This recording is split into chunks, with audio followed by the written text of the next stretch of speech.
Welcome to E Squared Emporium for all things AP Psychology. Today we're going to talk about research ethics, both for humans and animals, and we'll do a lot more of this in class together.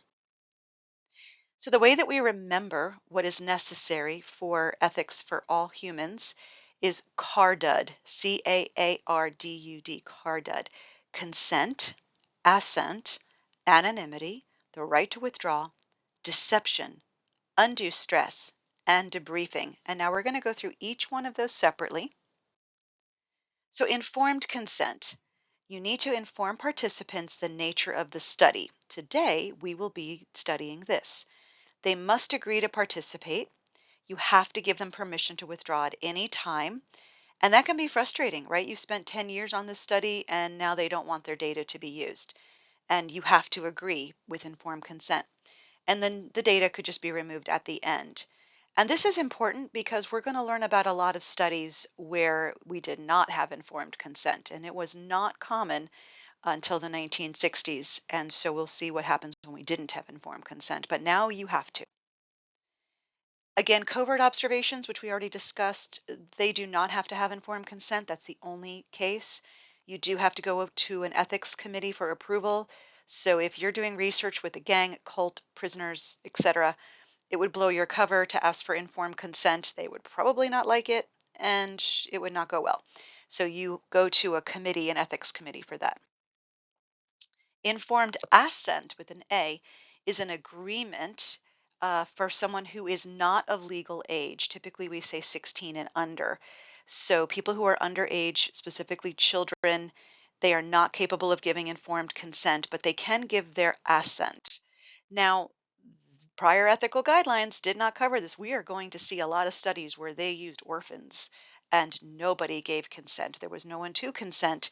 So that's why we now have these very specific rules in place. This also can apply to somebody who has certain mental illnesses like they're catatonic, dementia cases where the person is not of right sound mind to give consent, but they can give assent and then somebody else can give their consent, their written consent. So this comparison table is the difference between assent and consent so that you can see the meaning and break it down. Okay. Now, assent is not a legally binding permission. Consent is legally binding permission. So that's one of the differences there. Anonymity, and we're going to throw confidentiality under anonymity because we can cover them both at the same time. All information that is obtained in the study has to be kept confidential. This means several things. This means in person, if you're seeing a therapist or you're conducting research, all your physical data and your physical files have to be locked. No one else should have access to it. No one can go make copies and sell it. But it also nowadays includes online, digital, and that's really hard. How do you keep all of your digital emails and digital files completely unhackable? And how do you keep that out of the hands of other people? Why is this important? Well, what if you're Taylor Swift's therapist, right? You better believe that all of our stars in Hollywood, they have issues just like the average person, and they are seeing therapists. And somebody would love to spend a lot of money to hack those files and purchase those files. Political opponents, there's 100 reasons why people would be looking at your data. So it's very important and very difficult to, as a researcher and or as a therapist, to keep all this information safe. Now, the other part of this is you don't disclose personal details. It's kind of just like when you go to Alcoholics Anonymous or a 12-step program. You can't be at a restaurant and you see your patient across the restaurant and you say, "Hey, how are you doing, so and so?" And then you tell everybody that you're having dinner with, "Oh, that's Bob. Yeah, Bob's got a gambling problem, so he comes to me on Thursdays." You can't say that. You can never reveal that. There's anonymity and confidentiality out in public at all times, in all spaces, in all places. Now, there is some gray area here. What do you do if your patient is going to commit a serious crime and you think that you know details about it? And there have been many cases where psychiatrists and psychologists have gotten in trouble for not reporting. So here's an example. In 2012 at the University of Colorado, a psychiatrist was treating James Holmes, who became known as the Joker killer. He dyed his hair red. He went into a movie theater on a rampage with weapons. And Dr. Fenton had a notebook filled with details where he said he was going to kill people. And Dr. Fenton was sued for failing to take appropriate steps to prevent this. People were killed and injured and maimed. So a therapist does bear a duty to use reasonable care and to call the police if they have warnings there, or call a mental institution, call another person who can help you. So there have been stories and documents and all kinds of things about this particular situation. So a psychiatrist has to maintain trust with their patients. You want your patient to believe you. A lot of what your patient may be telling you could be delusional, and they're never actually going to act on it, and you're a safe place for them to tell you. But you have to figure out that gray area when you need to protect innocent victims, when they're going to step over the line. They might be harming themselves or they might be harming others, and you have to figure out when to break confidentiality, and that's a tough one. So people have the right to withdraw at any time, whether we're talking about therapy or we're talking about a research study. They have the right before, during, and after to withdraw, and their data may not be used. It should be shredded or destroyed. Again, we have some unethical studies where we did not allow people to withdraw, and we'll talk about those results. Generally, you want to avoid deception. Deception is when you are, telling a white lie or a little fib. It could be really big. The person could think that they've shocked somebody to death, like in the Milgram experiment, or that they've caused undue harm. And we allow slight deception. Generally, we avoid deception, but there are times, like in conformity studies, the bystander effect, where there is a little bit of deception used, but it should not cause harm or stress to the person. And at the end of the study, all deception must immediately be revealed. In the Milgram experiment, the original, people were sent home and they got a letter in the mail 2 weeks later. Well, that's not avoiding deception and immediately clearing it all up. That was not handled correctly. So again, we don't want to cause any undue stress, psychological stress or physical stress or harm. We are talking about sensitive issues quite often in a psychology study. So it could be a child abuse topic, alcoholism in the family, domestic violence. So it's not that you're going to always feel great, but you shouldn't feel traumatized. It may make you a little uncomfortable. It may make your tummy feel a little bit funny when you're in one of these studies, answering really detailed detailed questions, sorry. But you shouldn't have psychological or physical harm occurring. We want to avoid major distress. Again, you might feel vulnerable, you might feel uncomfortable, you might disclose really personal details that you're like, oh, I shouldn't have said that. You do have the right to withdraw, but you shouldn't feel like you're being severely punished. So, debriefing is at the end of every study. You need to tell the true aim and the purpose, especially if you use deception. All deception must be justified and must be revealed. Like you would say, today I told you that we were looking at cognitive abilities, but we were actually testing whether or not caffeine made a difference or something like that. The participants should leave the study without having any stress. They should not think they actually hurt another person. They should not think that they actually did anything wrong or immoral. They should leave without any stress after the debriefing. So, this is what we mean by protection from harm. There should be no abuse. These were shocks that were actually attached to a person in Abu Ghraib prison. So protection from physical or mental harm, no humiliation, no force. The participant must be able to withdraw. You can't force them to do anything against their will. So even if we're talking about in the past, they've done studies on prisoners. In the past, they've done studies on people who were indentured servants or enslaved. And we need to make sure that under any circumstances that all protection from harm and no humiliation, no forcing them to do anything, no coercion. So let's talk about what is coercion. Coercion is forcing someone to do something they would not normally do. It means you're threatening them, you're threatening their family, you're threatening violence, you're threatening force, you are violating their free will. You cannot do that. No kidnapping and no forcing people. And yes, this does happen still today in other countries.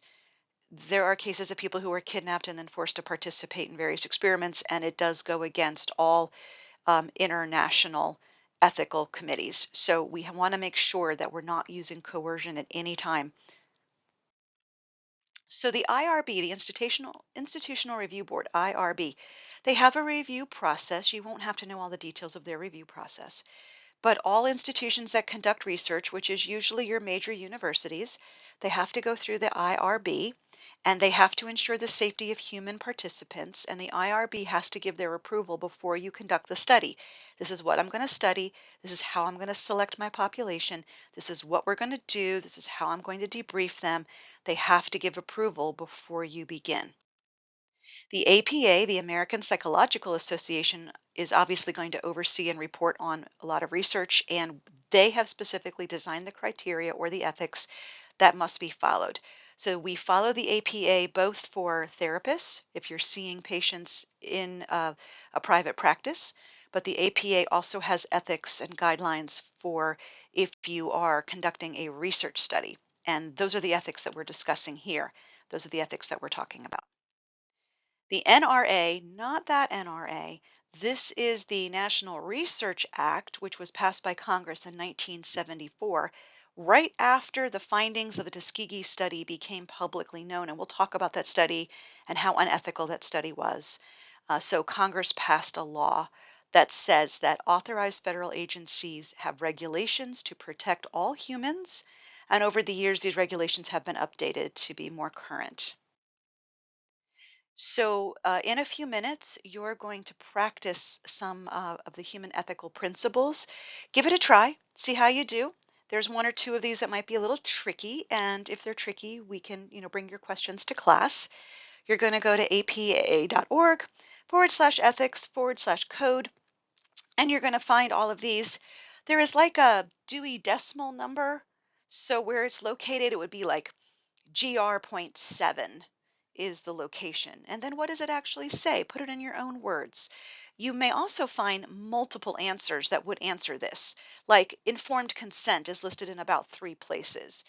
Types of relationships you cannot exploit is listed in about 5 places.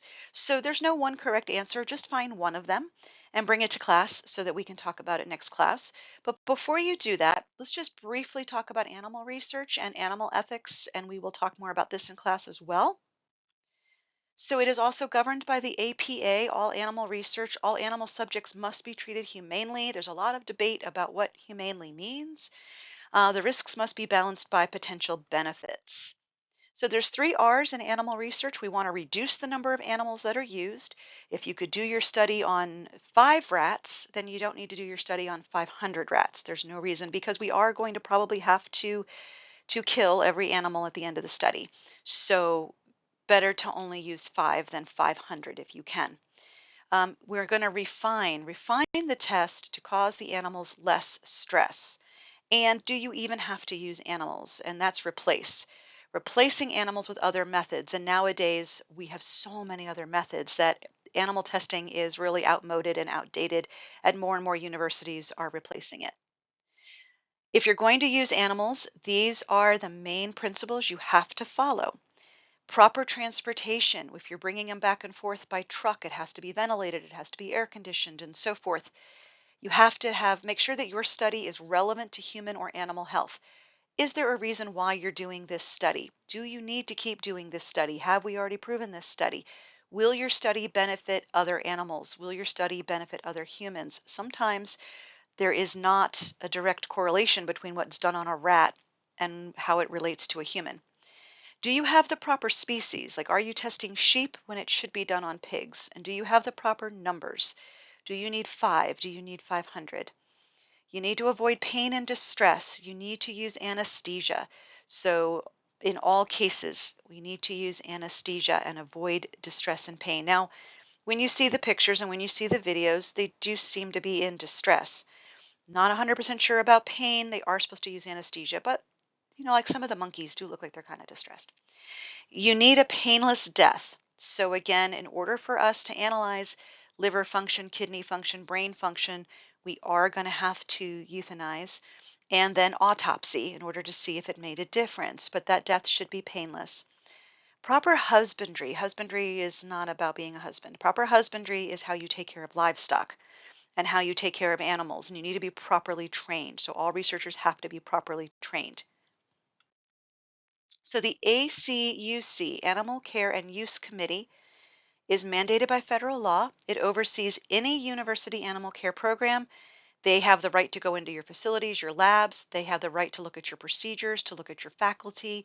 They make sure everybody is properly trained and educated in the feeding and care of all animals and animal use. And before any university is allowed to obtain any animal, even a silkworm, you have to get approval from these various committees, the ACUC. CARE is another committee, the Committee on Animal Research and Ethics. Their job is to safeguard responsible research with animals, and they have the guidelines for protecting animals. It's a committee of 6 members, and you can check out their website if you're interested in more information. There's some exciting new technology to end animal testing. So it may be by the time you're at university, you won't even be using animals. Like dissecting a frog will not be something that's being done in the future. There are holograms, there's AI. Let's look at some of the things briefly. They can grow an organ on a chip now. You can grow a liver and a kidney and a spleen on a chip. You don't need to do this with an animal. There are cell cultures that we can look at. You don't need to use an animal. There's computer modeling, like this holographic picture, this image that's there, where you can get a 3D model. You can even do 3D printing. And AI is going to completely change this industry. We don't even know what AI is going to bring to this idea of not using animals for testing. By 2025, the EPA is looking at ending all testing on animals. So it's coming very quickly. And non-animal alternatives are more accurate. There is no suffering of animals. It is faster. You don't have to keep testing on animals and raising animals and bringing animals and transporting animals. It's cheaper. You don't have to feed them. It is better predictive. So they are finding a lot of benefits to these alternatives. Animal testing is time consuming. It may cause undue suffering. There's a lot of protests about it. We have to keep the labs top secret, like Wake Forest has a monkey lab that is top secret where its location is, and Davidson College has a cocaine lab for monkeys in the basement, not monkeys, I'm sorry, for rats in the basement, and that has to kind of be kept secret. So, and people have to be trained in that. There's a lot of money and a lot of time to do this. So $4.25 million is currently being used to develop non-animal research, and some of it's going to 5 universities in North Carolina that are actually doing this. So pretty interesting and exciting stuff what's coming to our state. All right, and now you are prepared for class. And so if you'll wait, we will do the rest together.